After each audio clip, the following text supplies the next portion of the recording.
David Guertin a été formellement accusé du meurtre au 2e degré de sa conjointe Véronique Champagne et d'incendie criminel.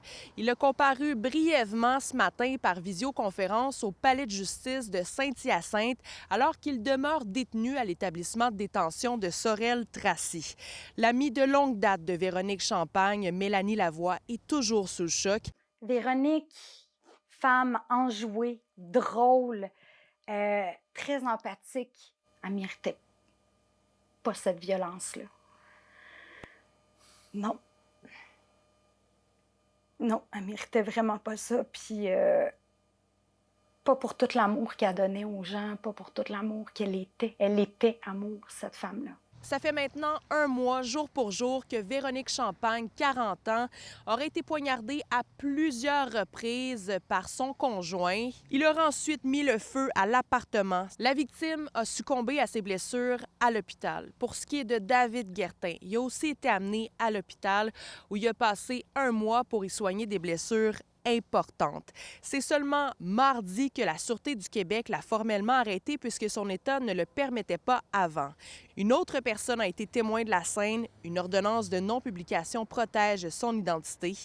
Faut le dire, David Guertin cumulait un casier judiciaire bien garni. Il détient une vingtaine d'arrestations pour motifs divers depuis 20 ans. Il était d'ailleurs en attente de procès pour introduction par effraction. Toi, ça faisait longtemps que tu connaissais les deux. Oui. Est-ce que tu étais au fait de ce qui se passait dans ce couple-là? Est-ce qu'il y avait de la violence? Est-ce que ton amie t'en a déjà parlé? Oui, elle m'en a déjà parlé lorsqu'on s'est vu, lorsqu'elle travaillait. C'est sûr que David l'a complètement isolée. Ça faisait des années qu'elle vivait de la violence psychologique, de la violence physique. Donc, tu sais, il est pas à ses premiers méfaits non plus, là. Il y a un primitif de violence conjugale, là. Tu sais, assez énorme. Donc, était où la protection pour elle? Si jamais il y a une femme qui est victime de violences comme ça puis qui voit le reportage, qu'est-ce que vous auriez à lui dire? De se faire confiance puis de partir.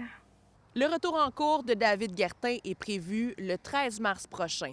À Saint-Hyacinthe, Lily Mercure, pour Nouveau Info.